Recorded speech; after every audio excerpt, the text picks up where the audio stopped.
क्या आपने कभी सोचा है कि जिस सूर्य को हम रोज देखते हैं वो केवल एक ग्रह नहीं बल्कि स्वयं भगवान श्री कृष्ण के मुख से निकले पहले ज्ञान का साक्षी है। क्यों मकर संक्रांति सिर्फ पतंगों का त्योहार नहीं बल्कि आपके सोया हुआ भाग्य जगाने वाली एक अदृश्य शक्ति का प्रवेश द्वार है।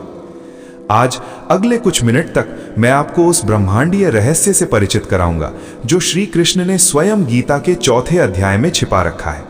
ये सिर्फ ज्ञान नहीं, ये आपके जीवन का वो टर्निंग पॉइंट है जिसके बाद आपके सारे अंधकार छंट जाएंगे और आप प्रकाश की एक नई यात्रा शुरू करेंगे। अगर आप अपनी जिंदगी को सच में बदलना चाहते हैं तो एक पल भी स्किप मत कीजिएगा, क्योंकि आज का ये सत्संग आपके जीवन की दिशा बदलने वाला है। मित्रों, हम अक्सर श्री कृष्ण को बांसुरी बजाते, माखन चुराते या अर्जुन को गीता का ज्ञान देते देखते हैं, लेकिन क्या आप जानते हैं कृष्ण ने स्वयं कहा है कि उन्होंने ये अविनाशी योग सबसे पहले किसी मनुष्य को नहीं बल्कि सूर्यदेव विवस्वान को सिखाया था। गीता के चौथे अध्याय के पहले श्लोक में वे कहते हैं, इमं विवस्वते योगम प्रोक्तवानहम अव्ययम। इसका अर्थ क्या है? इसका अर्थ है कि सूर्य केवल एक प्रकाश का स्रोत नहीं बल्कि परम ज्ञान का पहला प्राप्त करता है। मकर संक्रांति क्या है? ये सूर्य के उत्तरायण होने का उत्सव है। ये केवल खगोलीय घटना नहीं, ये हमारे भीतर की चेतना के जागरण का प्रतीक है। जैसे सूर्य दक्षिणायन से उत्तरायण होता है, वैसे ही हमें अज्ञान के अंधकार से ज्ञान के प्रकाश की ओर, दुख से सुख की ओर बढ़ना है। कृष्ण कहते हैं, जो अपने भीतर के सूर्य को जगा लेता है उसके लिए कोई अंधकार शेष नहीं रहता। महाभारत के युद्ध में जब भीष्म पितामह बाणों की शैया पर लेटे थे, उनकी इच्छा मृत्यु का वरदान था। वे चाहते तो कभी भी देह त्याग सकते थे, लेकिन उन्होंने ऐसा नहीं किया। वे इंतजार कर रहे थे सूर्य के उत्तरायण होने का, मकर संक्रांति का। क्यों? क्योंकि कृष्ण के ज्ञान के अनुसार जब सूर्य उत्तरायण होता है तो आत्मा को मोक्ष की प्राप्ति आसान होती है। यह सिर्फ एक मान्यता नहीं, ये एक गहरा आध्यात्मिक विज्ञान है। भीष्म का ये उदाहरण हमें क्या सिखाता है? ये सिखाता है कि सही समय और सही दिशा का हमारे जीवन में क्या महत्व है। हम सब अपने जीवन में भीष्म की तरह ही कई दुखों के बाणों पर लेटे होते हैं, लेकिन हमें सही समय का, सही ज्ञान का इंतजार करना होगा ताकि हम अपने जीवन के लक्ष्य को प्राप्त कर सकें। इस मकर संक्रांति पर क्या आप अपने जीवन की सही दिशा निर्धारित करने को तैयार हैं? एक छोटा सा पॉज लें। अगर आपको कृष्ण का ये अद्भुत ज्ञान अंदर तक छू रहा है तो एक क्षण रुककर कमेंट बॉक्स में जय श्री कृष्ण जरूर लिखें।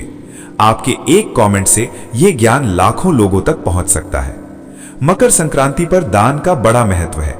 तिल, गुड़, खिचड़ी, वस्त्र, हम सब कुछ दान करते हैं, लेकिन क्या यह सिर्फ एक रस्म है? कृष्ण कहते हैं कि दान का महत्व उसकी मात्रा में नहीं बल्कि देने वाले के भाव में होता है। अहंकार के साथ दिया गया दान कृष्ण की नजरों में व्यर्थ है। तिल और गुड़ का दान क्यों? तिल शनि और सूर्य से संबंधित है। यह हमारे अंदर की नकारात्मक ऊर्जा को कम करता है। गुड़ मिठास और मंगल का प्रतीक है जो जीवन में खुशियां लाता है। जब हम तिल और गुड़ का दान करते हैं तो हम केवल वस्तुएं नहीं दे रहे होते बल्कि हम अपने मन को मीठा बना रहे होते हैं और रिश्तों में प्रेम घोल रहे होते हैं। श्री कृष्ण ने सुदामा से एक मुट्ठी चावल पाकर भी उन्हें ब्रह्मांड का ऐश्वर्य दे दिया था। यह दर्शाता है कि ईश्वर भाव के भूखे हैं। इस संक्रांति पर जब आप दान करें तो केवल हाथ से ना दें बल्कि अपने हृदय से दें। जैसे सूर्य अपनी राशि बदलता है, एक संक्रांति से दूसरी संक्रांति में प्रवेश करता है, वैसे ही कृष्ण कहते हैं कि परिवर्तन ही जीवन का नियम है। हम में से कितने लोग अपने पुराने दुखों, पुरानी आदतों, पुरानी असफलताओं को पकड़े बैठे हैं?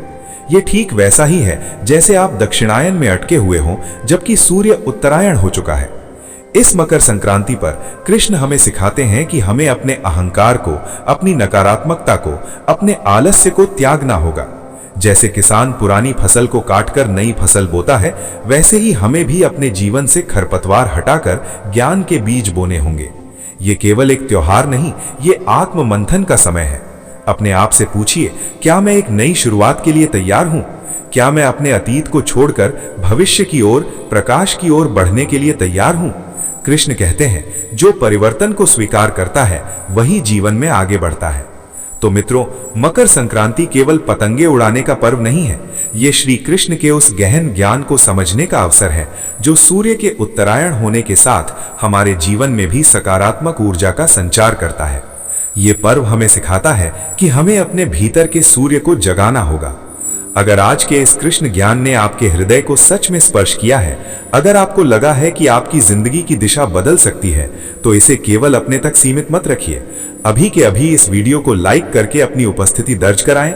अपने सभी दोस्तों और परिवारजनों के साथ इसे शेयर करना ना भूलें, क्योंकि ज्ञान बांटना ही सबसे बड़ा पुण्य है। और ऐसे ही जीवन बदलने वाले संदेशों के लिए चैनल को सब्सक्राइब करके बेल आइकन जरूर दबाएं, ताकि कृष्ण की वाणी आप तक हमेशा पहुंचती रहे। याद रखिएगा, आपकी एक छोटी सी क्रिया इस ज्ञान को करोड़ों लोगों तक पहुंचा सकती है। मकर संक्रांति की आप सभी को बहुत बहुत शुभकामनाएं। बोलो श्री कृष्ण भगवान की जय।